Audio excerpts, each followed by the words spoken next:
Okay, so today we are going to be answering a question: why is it that some things can burn while other things cannot burn? And in looking at this question, we're going to specifically be looking at ethanol and why it is that ethanol looks like water but behaves like wood. So ethanol and water look very similar, but ethanol burns and water does not. Whereas ethanol and wood look very different, but ethanol is able to burn and wood is able to burn. So if I zoom in on the atomic molecular scale, what I can see is that the ethanol droplet and the paper fibers actually have very similar structures. And that is, they contain atoms of carbon and hydrogen and oxygen.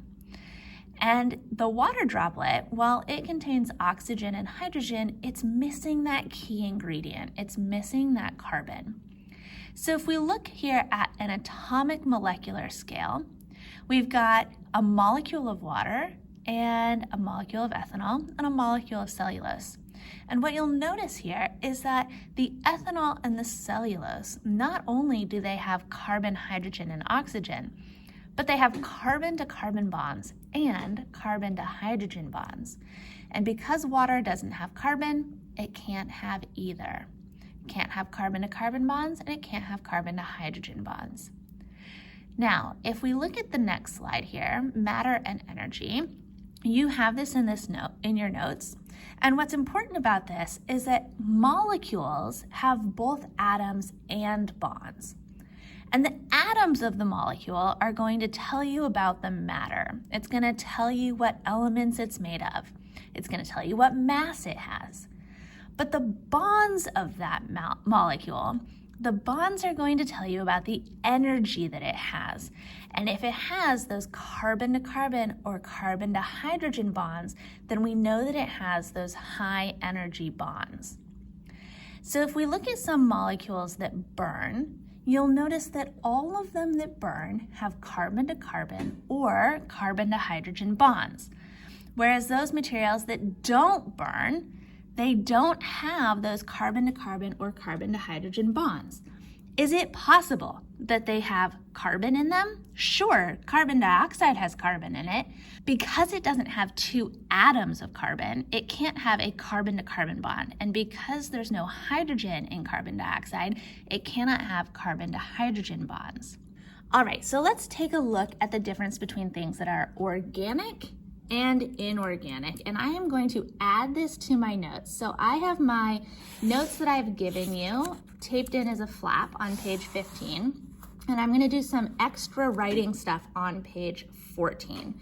And the first thing that I want to note here is, what is an organic thing? So organic means something different in science than it does at the grocery store. So for us, organic is going to mean that it has high energy, carbon to carbon, and or carbon to hydrogen bonds. Now what that also means is that organic things burn. So if it has carbon to carbon or carbon to hydrogen bonds, then we know that it's going to burn. And that's going to be a distinguishing factor between things that are organic and things that are inorganic. Organic molecules come from living things.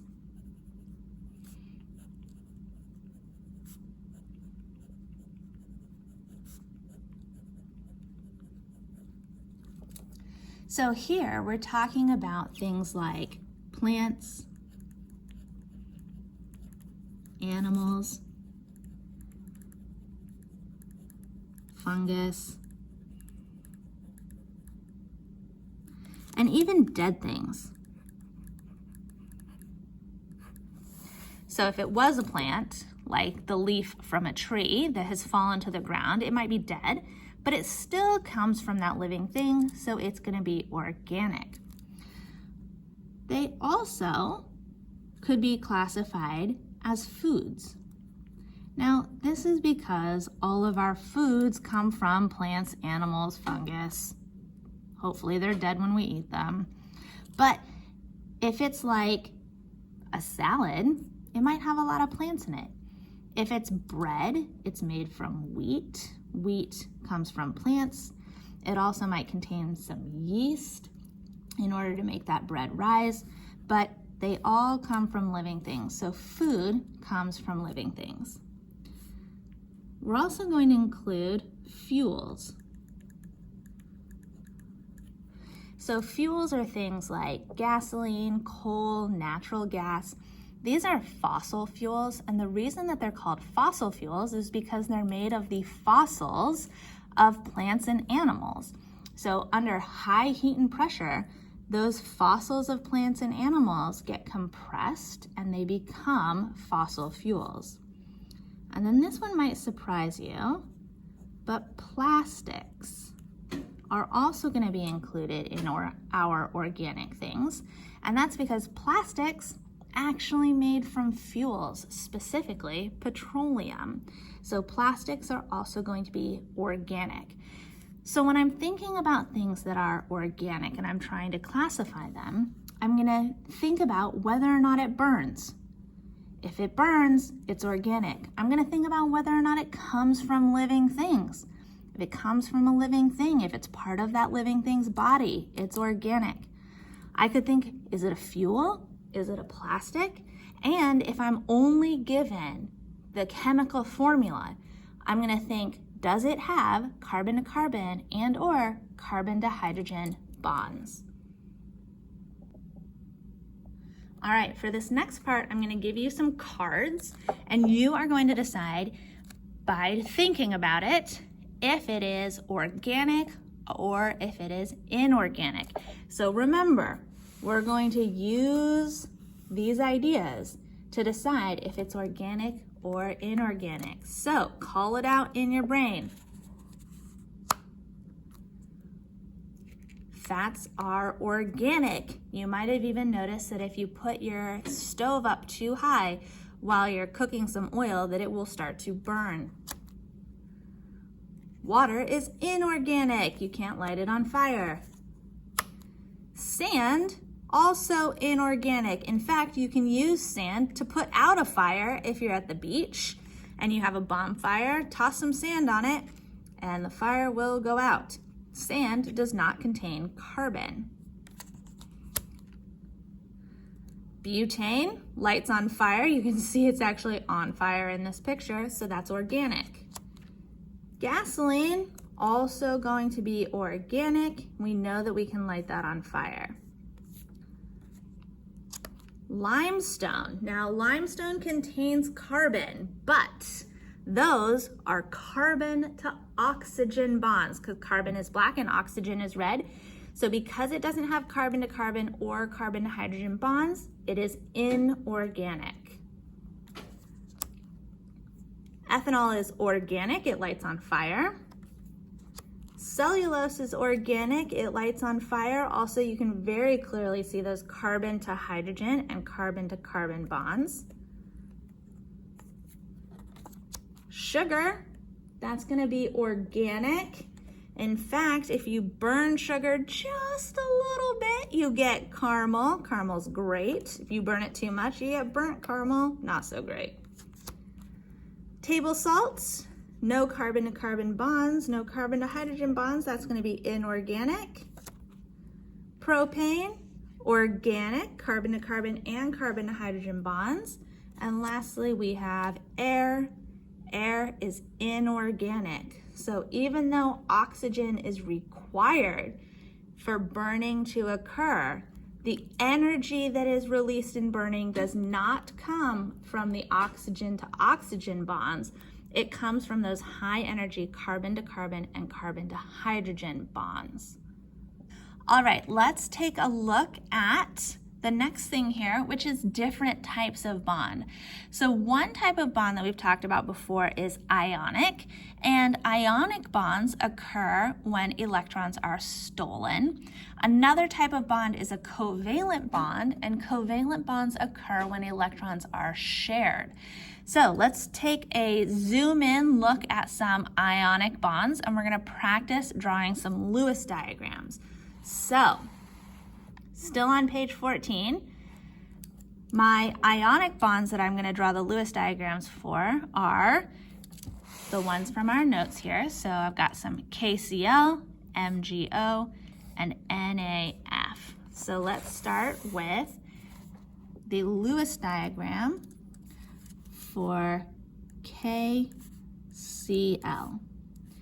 K, if you look at your periodic table, is potassium, and potassium has 1 valence electron. Cl, chlorine, has 7 valence electrons. And because this is an ionic bond, this electron from potassium is going to be stolen by chlorine, which is going to make chlorine a negatively charged ion, and it's going to make my potassium here a positively charged ion. The next one is MgO. So we've got magnesium, and magnesium has 2 valence electrons. And we've got oxygen, which has 6. So oxygen is going to steal both of these electrons. Turns out oxygen, pretty greedy for electrons. Now my oxygen, it stole 2 electrons. So it's actually going to have a -2 charge because it stole 2 electrons. Magnesium lost 2 electrons, so it's going to have a +2 charge. All right, if we do this last one here, we've got NaF, Na sodium has 1 valence electron, fluorine has 7. Fluorine is going to steal 1 electron, giving it an overall negative charge. Sodium lost an electron, giving it an overall positive charge. All right, let's look at our covalent bonds. So flipping the page here, I've got my covalent bonds, and I'm asked to draw some Lewis diagrams. So I'm going to draw those on page 15. So rules for Lewis diagrams for covalent bonds, and these are just like my personal preferences, is to start with carbon, then oxygen, end with hydrogen.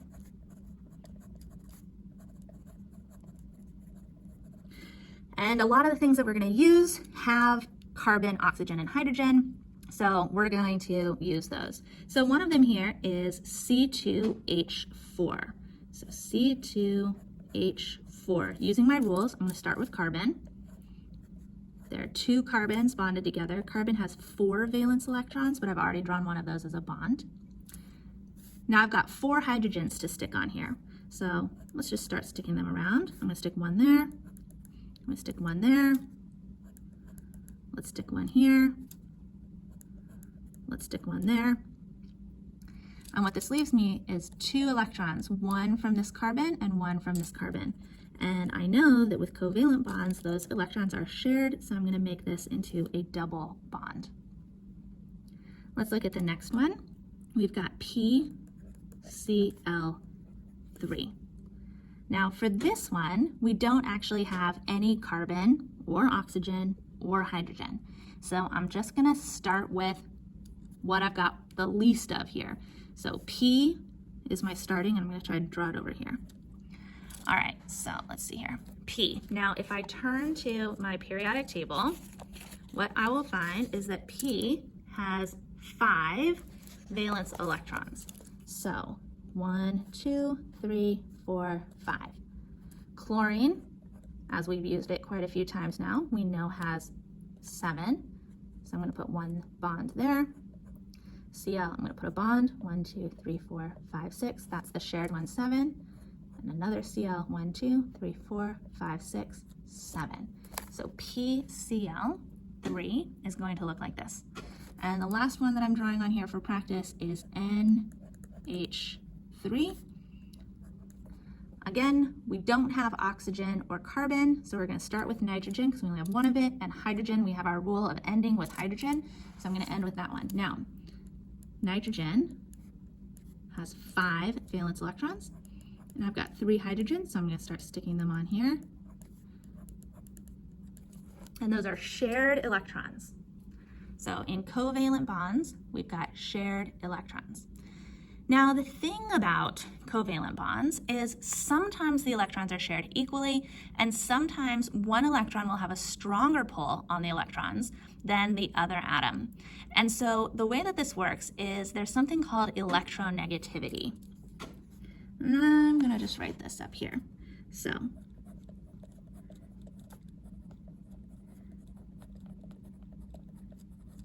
the electronegativity is the attraction of electrons. So if I have a higher electronegativity, I'm going to have a higher attraction for electrons. And a lower electronegativity means I'm going to have a lower attraction for electrons. And the way that this works is if something has a higher pull on the electrons, then the electrons are going to hang out with it more often. And so even though the electrons are shared, because they aren't shared evenly, you might end up with one thing having a stronger hold on the electrons than the other, and therefore it might become slightly negatively charged. Those things that don't have as strong a pull are going to become slightly positively charged. So if there is an unequal sharing, we say that they are polar covalent. So unequal sharing is polar covalent.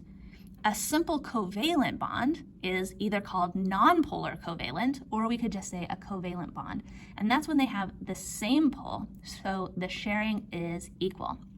Now, the way that we tell if something is going to be polar or nonpolar or ionic is based on the electronegativity of these things. So I've given you a zoomed in of this periodic table where I've listed the electronegativities. So you can see here, hydrogen has an electronegativity of 2.2, whereas oxygen has an electronegativity of 3.44.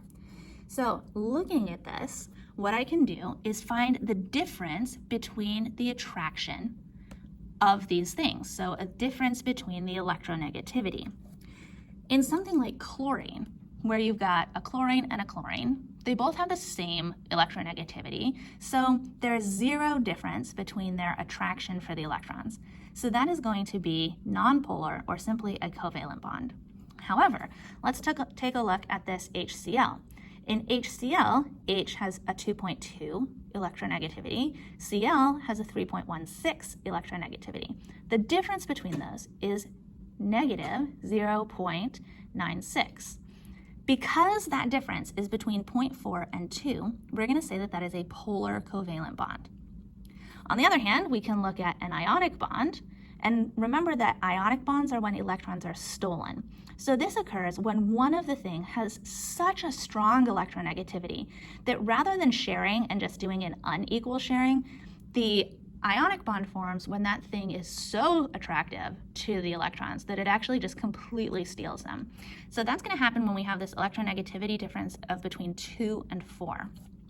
So it turns out that each bond is going to have its own determination of whether or not it's an ionic bond, a nonpolar covalent bond, or a polar covalent bond. So molecules can either be nonpolar, polar, or ionic, but each bond within the molecule might be one of these 3 things. So let's take a look at some of these. I am gonna start with, I've got a lot of space on here that I'm gonna write. I'm gonna start with CH4. So CH4 looks like this. And now we have to determine if this is going to be polar, nonpolar, or ionic. So I'm looking at the difference between the C and the H. So this bond right here, is that bond going to be polar, nonpolar, or ionic? So to do that, I have to start with H. H is 2.2. And then I'm going to subtract C. C's electronegativity is 2.55. The difference here is negative 0.35. Now, because that difference is less than 0.4, this is going to be a covalent bond. So even though technically carbon has a slightly higher attraction of the electrons than hydrogen does, we're still going to call that a covalent bond. Let's try another one. So one of our favorite molecules is H2O. We've got our oxygen. Oxygen has 2 lone pairs of electrons, 2 hydrogens. So we're looking at this bond right here between an oxygen and a hydrogen. Now, oxygen is 3.44. It does not matter what order you do these in. Hydrogen is 2.2. So the difference here is going to be 1.22. Now, that difference is between 0.4 and 2.0. So this is going to be a polar covalent bond.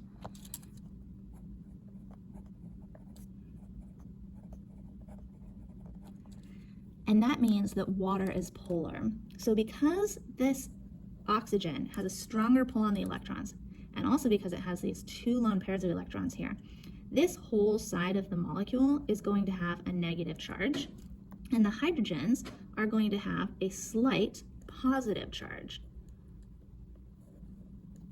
And that's going to make it so that they can interact with themselves and with other things as well.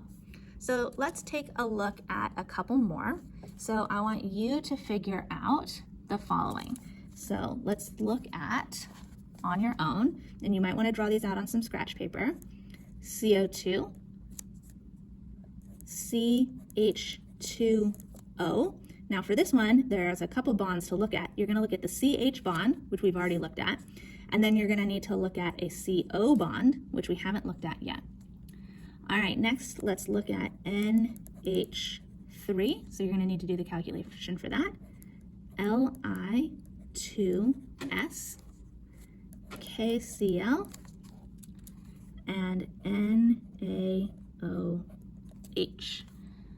All right, now NaOH is a little bit tricky, so I'm going to give you a second to figure those out on your own, and then we will come back. All right, we're back. I want to show you NaOH. So NaOH is going to look like this. Na, 1, valence electron, oxygen, and then hydrogen. So there's going to be a bond there. Now, the thing is that oxygen and hydrogen, we already figured out, have a polar covalent bond. So that means that these electrons are going to be closer to the oxygen than they are the hydrogen, giving this oxygen a slight negative charge, giving this oxygen a slight positive charge. However, my Na, it has a 0.93 electronegativity, and my oxygen has a 3.44 electronegativity.